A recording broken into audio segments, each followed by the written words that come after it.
Visakhapatnam steel plant 11,000 కోట్లు మోదీ ప్రకటించారు. 11 రూపాయలు రోజు దావోస్ లో చంద్రబాబు నాయుడు రేవంత్ రెడ్డి ఫేక్ డీల్స్ ఎలాగో ఫోటోలు తీసుకొని మెగా కృష్ణారెడ్డికి 15,000 కోట్లు డీల్ ఇచ్చాడు. 80,000 కోట్లు డీల్ చంద్రబాబు నాయుడు ఇస్తుంటే నేను పవన్ కళ్యాణ్ చంద్రబాబు నాయుడు ఇంటి ముందు ధర్నా చేస్తానని లెటర్ రాసి కోర్టులో ఫైల్ చేసి సిబిఐకి ఇచ్చిన తర్వాత ఆ డీల్ పోలవరం ప్రాజెక్టు చేయని వాడికి 1,10,000 కోట్లు కాళేశ్వరం కూలేశ్వరం అని ఇది కూలేశ్వరం ప్రాజెక్ట్ అని నిన్న కాక మొన్న కోమటిరెడ్డి వెంకటరెడ్డి అంటుంటే మళ్ళా ఆయనకి 15,000 కోట్లు మెగా కృష్ణారెడ్డికి ఈ రేవంత్ రెడ్డి 8,000 కోట్లు తీసుకొని ప్యాకేజ్ స్టార్ గా డీల్ ఇచ్చాడు.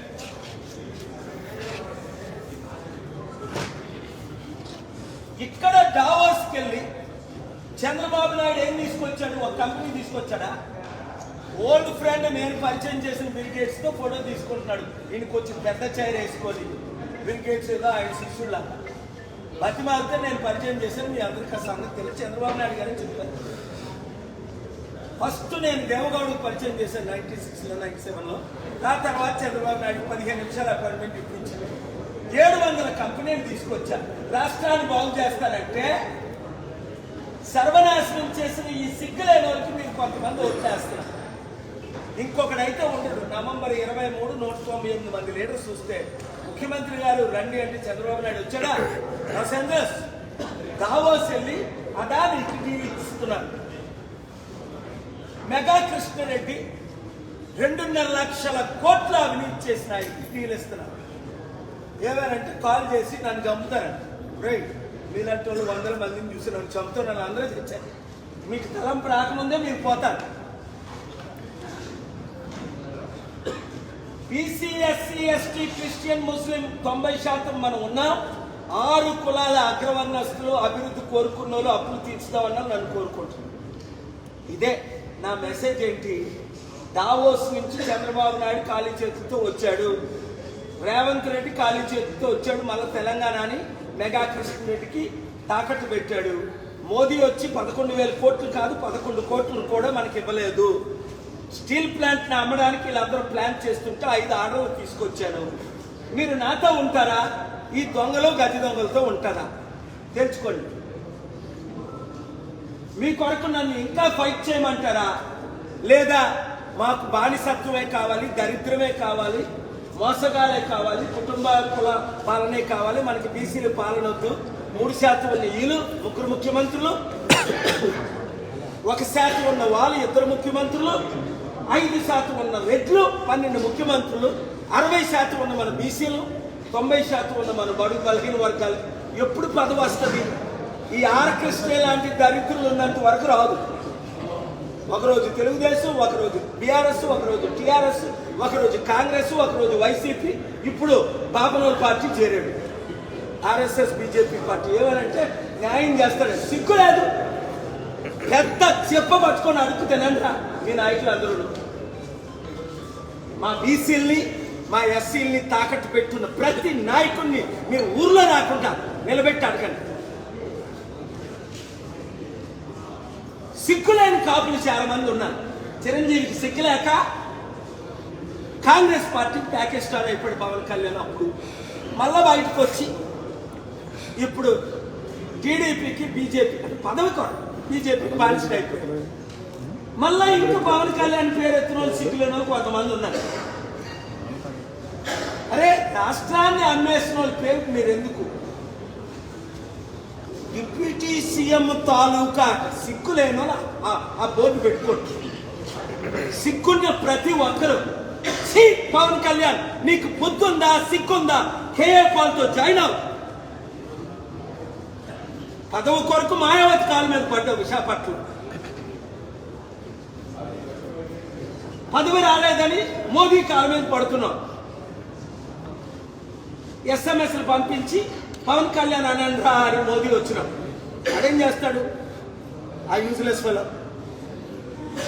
యూస్ఫుల్ ఉన్నోని ఎవరు?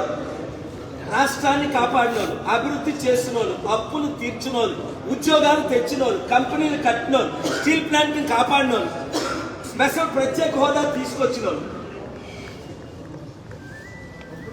మీ కొరకు నేను ఫైట్ చేస్తున్నాను. మీడియా మిత్రులు, మీరు నాకు సంపూర్ణ మద్దతు ఇస్తున్నారు. ఓనర్స్ కూడా మద్దతు ఇచ్చేటట్టు ఆశిద్దాం. ఈ ప్రోగ్రామ్ని ఈ 10 నిమిషాలు లైవ్ ఇవ్వలేని దరిద్రులు ఎందుకు? ఒకడేమో 80 లక్షలు తీసుకుంటాడు ప్యాకేజ్ స్టాక్ ఆ మెగా కృష్ణరెడ్డి దగ్గర నుంచి. ఆ ఎన్టీవీ TV9 అయితే 30% సేల్ అమ్మేశారు ఆ మెగా కృష్ణరెడ్డి.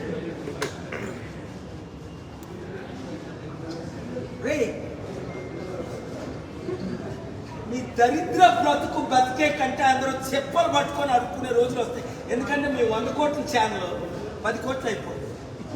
నా మాట వింటే 100 కోట్లు 1000 కోట్లు అవుతుంది. ఇదే ప్రాపర్టీ నేను ₹1 కోట్లు కొన్నాను, ఇప్పుడు 200 కోట్లు. వాళ్ళేమో దోచుకుంటున్నారు, నేనేమో పంచుతున్నాను. 5 లక్షల కోట్లు దానం చేసి. పాత స్టోరీలు వద్దు. ఈరోజు మనకి మోదీ వద్దు, చంద్రబాబు వద్దు, పవన్ కళ్యాణ్ వద్దు, బాలే ముద్దు అని టైటిల్స్ పెట్టుకున్నాం. Thank you very much.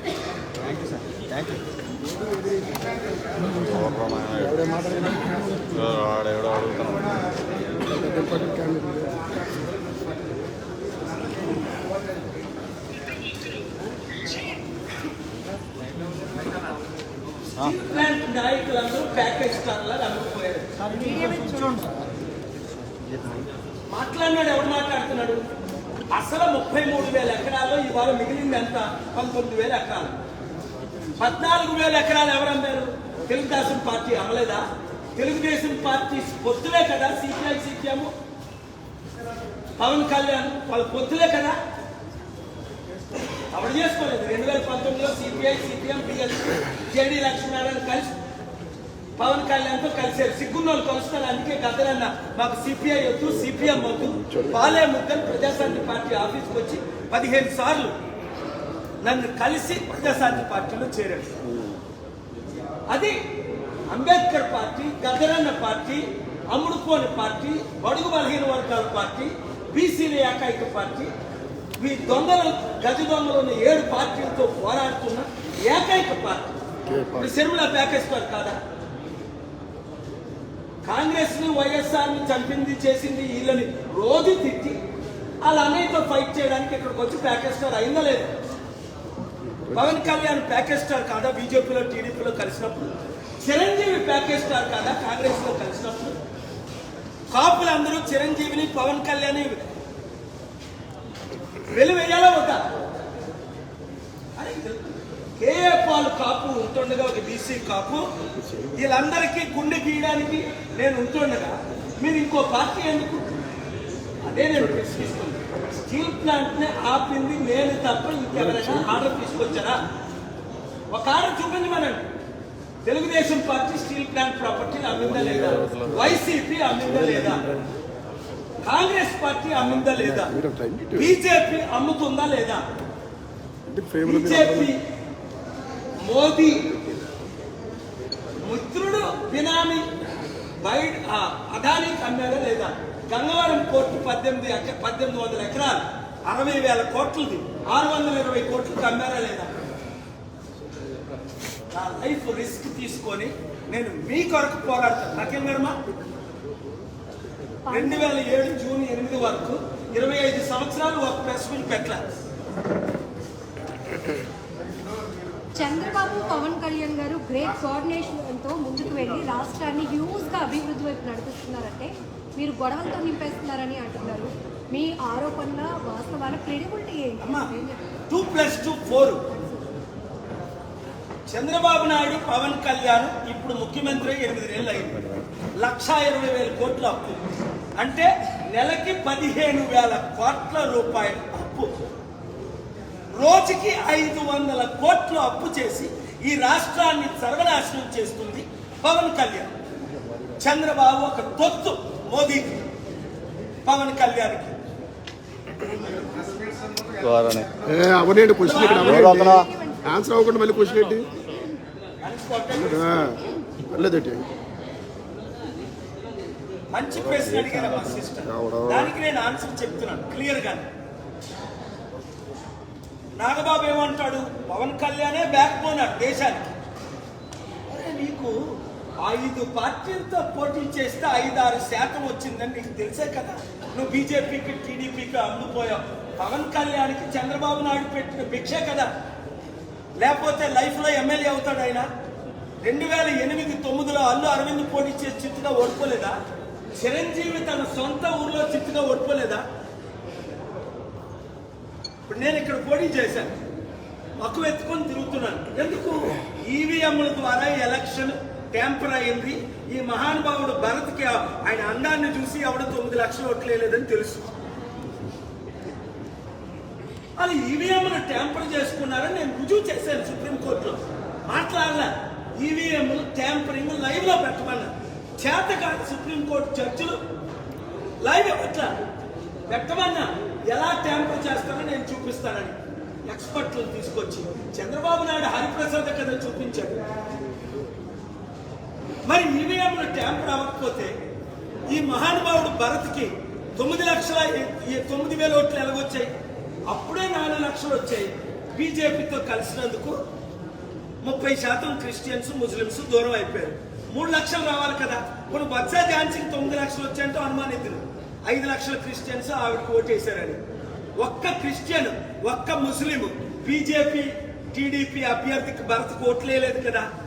మరి 3 లక్షలు రావాల్సిన ఆయనకి 9 లక్షలు ఎలాగొచ్చాయి?